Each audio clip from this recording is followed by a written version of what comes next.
This news update is brought to you by... So, I'm meeting Rico later. Gotta check in with the girls, but first, let me check my usage on the MyLime app. Now, what should I wear? Hashtag sexy. He's here.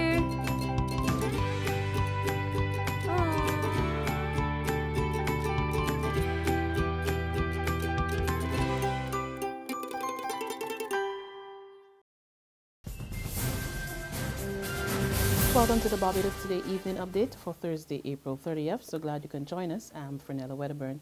Our top story.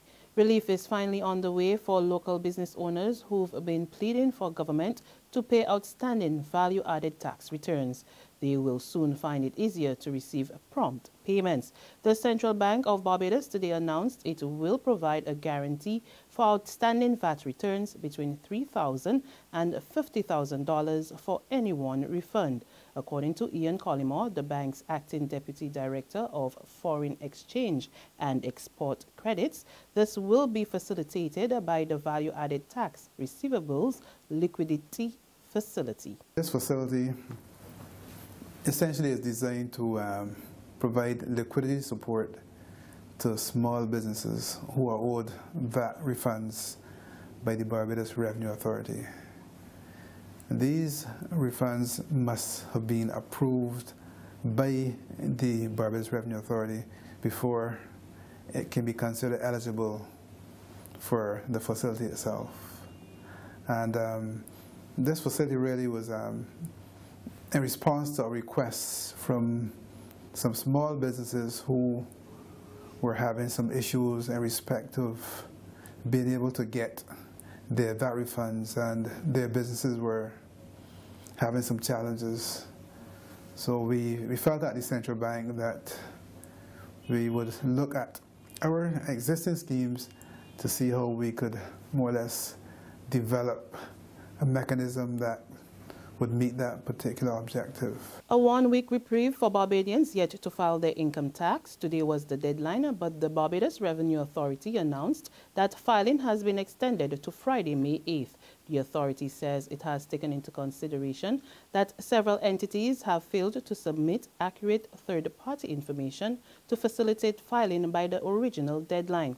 It is, however, urging Barbadians not to wait until the new deadline to file their returns. Failure to comply, the return will incur a penalty of $500 and 5% of the tax assessed and unpaid. Interest will also accrue for each month which remains unpaid. Insurance and financial services giant Sagicor could pull out of Barbados's agriculture business sector by year-end. That's according to the group president and chief executive officer, Doddridge Miller, who says over the past 3 years alone, Barbados Farms Limited, which is responsible for about 15% of the island's sugar production, lost more than $8 million, a trend which has the company uneasy.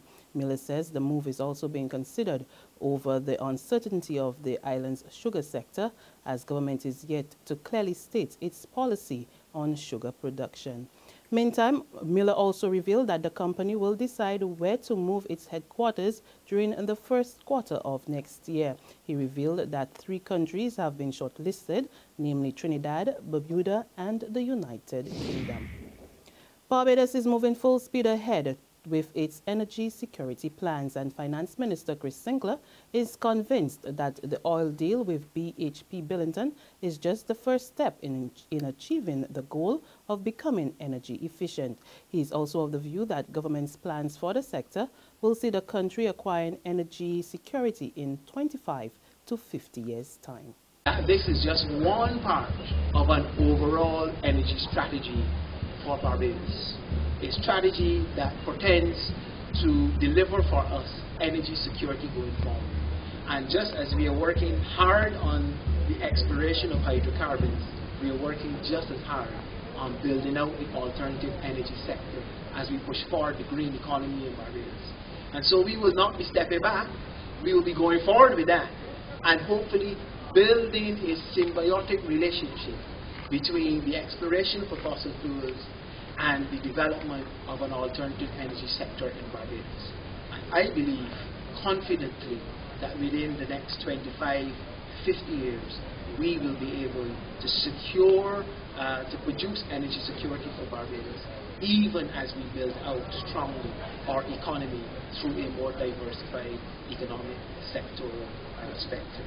In sports, West Indies enters tomorrow's third test at Kensington Oval against England, seeking a victory to level the series. England leads the series 1-0 after the regional boys surrendered somewhat on the fifth day of the second test at the Grenada National Stadium. For tomorrow's game, the Windies are expected to make some changes to their lineup, with left-arm orthodox spinner Versamy Pomal named to the squad after leg spinner Devendra Bishu came down with an injury to his spinning finger. Fast bowler Kemar Roach could also make way if Shannon Gabriel is retained, while fast bowler Jerome Taylor, who missed the second test with an injury, is expected to return to the starting 11. A huge crowd is expected for tomorrow's May Day match, which begins at 10 a.m.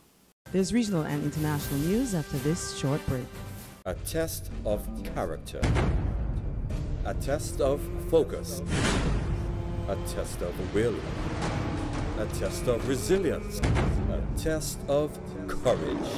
Barbados, the test is on. West Indies, England, May 1st at the Mecca. Tickets $30, $40, $50, and $60. It's on. Are you Barbados is on? Secure your future, be financially strong. Since 1983, we have been there for you. A smart range of products, great tax benefits. We're the solution to your hopes and your dreams. The Barbados Workers Union Cooperative Credit Union. The Barbados Workers Union Cooperative Credit Union. Humble beginnings to smart loans, smart savings. Save smart and borrow smarter. That's the move for me. Stability, prosperity. We're the solution to your hopes and your dreams. The Barbados Workers Union Cooperative Credit Union. The Barbados Workers Union Cooperative Credit Union. To the region now, dust particles from sandstorms in the Sahara Desert have blanketed sections of the Caribbean, affecting air quality in the region. Meteorologist with the National Weather Service, David Sanchez, says the dust cloud is a significant event since it not only affects air quality, but it raises the heat index, making the air feel quite hot. He also explained that the dust, which comes from the Sahara Desert, causes the skies around the region to be hazy, reducing visibility and poor air quality. Experts caution that people with allergies and respiratory ailments should remain indoors when possible and consult their doctors for further guidance. On the international scene, rescue officials today pulled a teenage boy out from under tons of rubble in Nepal 5 days after the deadly earthquake killed over 6,000 people, injured many more, and caused widespread destruction. He's out and he's alive. For 5 days, he managed to keep himself awake, shouting for help. He wasn't specifically crushed, but what he was inside of a box with heavy concrete all around him. This morning, rescuers finally heard him. The man who crawled into a narrow hole to pull him out is the hero of the day. Wonderful news there. We pray that many more are found alive. And that's our evening update, but we'll be back again first thing Monday morning. Until then, do log on to www.barbadostoday.bb, subscribe to our e-paper, email updates, and like us on Facebook. We are also on Izumi Media in bus terminals or screenplay. That's at a supermarket or a gas station near you. And catch us on Channel 101 on Lime TV and Mix 96.9 FM for the latest in news and sports. I'm Fernella Wedderburn.